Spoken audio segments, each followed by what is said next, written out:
Selamat pagi, rekan-rekan, guru dan karyawan KB TK Kristen Lentera.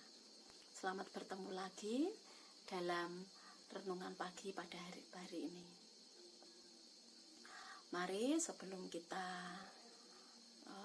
merasa-rasakan apa yang menjadi firman Tuhan, kita berdoa mohon pertolongan Tuhan. Bapa di surga, kami mengucap syukur buat pagi hari ini karena kasih-Mu, karena pemeliharaanmu, kami boleh kembali merasakan hari yang baru. Tuhan, pagi hari ini sebelum kami melakukan segala aktivitas kami rindu untuk mendasarinya dengan firman-Mu. Kiranya Tuhan berkati kami sehingga kami dapat disegarkan oleh firman-Mu. Terima kasih Tuhan. Dalam nama Tuhan Yesus Kristus kami berdoa. Amin. Rekan-rekan, guru dan karyawan KBTK Kristen Lentera Ambarawa, renungan kita pada pagi hari ini diambil dari Yohanes pasal 11 ayat 1 sampai dengan 45. Nah, itu nanti bisa dibaca sendiri ya. Dan saya memberikan judul untuk renungan kita pada pagi hari ini adalah percaya saja kepada Allah.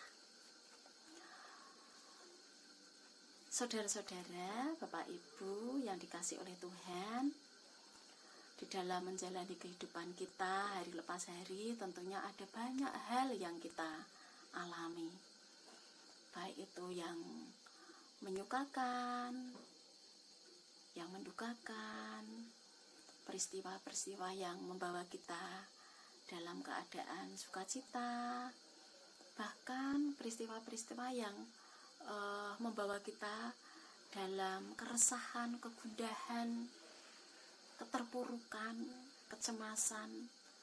Nah, itu menjadi suatu keniscayaan di dalam kehidupan manusia. Seperti juga yang dialami oleh Maria dan Marta di dalam bacaan kita, Yohanes 11 ayat 1 sampai dengan 45 ini. Diceritakan Bapak Ibu bahwa Maria dan Marta mengalami suatu peristiwa, yaitu harus ditinggalkan oleh saudara yang dikasihinya, yaitu Lazarus. Ya, Lazarus mati, dan ini membawa kedukaan bagi Maria dan Marta. Siapa sih mereka ini? Ya, keluarga Lazarus ini memiliki hubungan yang erat dengan Yesus. Dan Yesus sendiri pun mengasihi Maria, Marta, dan Lazarus. Itulah sebabnya ketika Lazarus sakit, Maria dan Marta mengirim kabar kepada Yesus dengan harapan Yesus berkenan menyembuhkan Lazarus. Akan tetapi, Yesus tidak segera datang ke Betania untuk menyembuhkan Lazarus. Dan akhirnya Lazarus pun meninggal dunia. Setelah 4 hari Lazarus dimakamkan, barulah Tuhan Yesus datang ke Betania. Baik Marta maupun Maria merasa kecewa. Kenapa kok Tuhan Yesus datangnya terlambat? Kenapa waktu diberi kabar kok tidak segera datang? Seandainya saja Tuhan Yesus segera datang, pasti Lazarus tidak akan meninggal. Nah, penderitaan yang dialami oleh Marta dan Maria karena ditinggal oleh Lazarus itu menimbulkan prasangka yang buruk. Kehadiran Tuhan Yesus dianggap sudah terlambat, tidak ada gunanya lagi. Sebenarnya Tuhan Yesus sudah mengetahui bahwa Lazarus sudah meninggal dunia. Di sini ada unsur kesengajaan dari Tuhan Yesus. Dan hal ini dipakai oleh Tuhan sebagai sarana kesaksian untuk menunjukkan bahwa Tuhan berkuasa atas kehidupan manusia. Dan benar, Bapak, Ibu, dan Saudara yang dikasihi oleh Tuhan, kemudian Lazarus dibangkitkan oleh Tuhan. Tuhan membangkitkan Lazarus. Tuhan berkuasa membangkitkan orang mati. Dan pada waktu itu, di sana ada banyak orang. Selain murid-murid Tuhan, di sana ada orang-orang Yahudi yang menyaksikan. Dan karena mereka menyaksikan karya Tuhan membangkitkan orang mati, mereka menjadi percaya kepada Tuhan. Inilah yang Tuhan mau. Tuhan berkuasa membangkitkan orang mati. Ini menjadi salah satu simbol bagi pemulihan kehidupan. Sekalipun tindakan sengaja menunda penyembuhan disalahpahami oleh Maria dan Marta, hal ini tidak membuat kasih Tuhan kepada Maria dan Marta luntur. Seperti ayatnya yang ke-40 dikatakan, "Bukankah sudah kukatakan kepadamu, jikalau engkau percaya, engkau akan melihat kemuliaan Allah." Sikap percaya kepada kuasa Allah itu seharusnya menjadi spirit bagi setiap kita. Sehingga ketika mengalami penderitaan, mengalami pergumulan, mengalami bahaya, bahkan sakit penyakit, Tuhan memberi kekuatan kepada kita. Jika kita percaya, Tuhan selalu menolong kita. Jika kita percaya, Tuhan selalu memampukan kita jika kita percaya.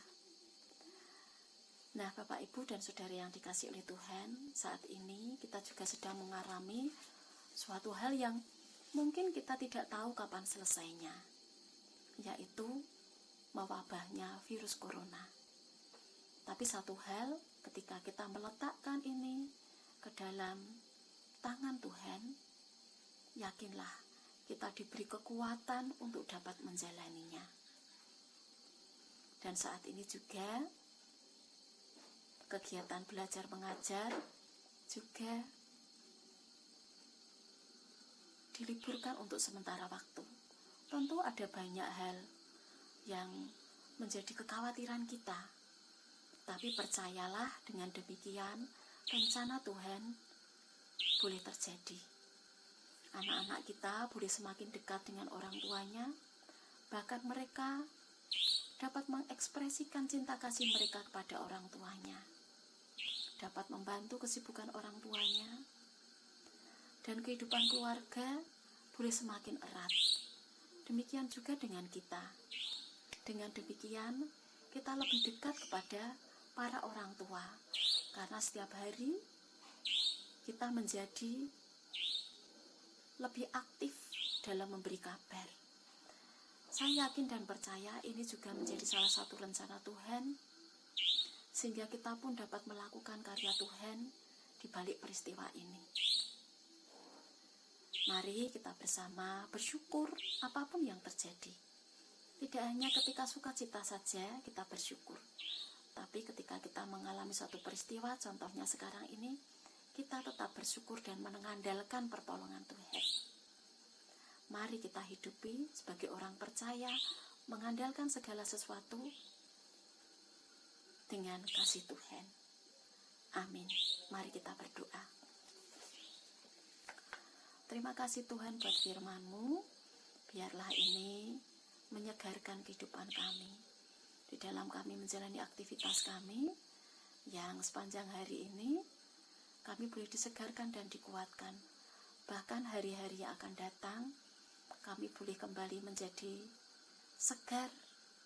Bahkan ketika fenomena penyakit corona ini melanda, kami boleh tetap percaya kepada Tuhan. Tuhan menolong, menopang setiap kami. Terima kasih Tuhan. Di Di dalam nama-Mu kami berdoa dan mengucap syukur. Amin. Terima kasih. Sampai jumpa.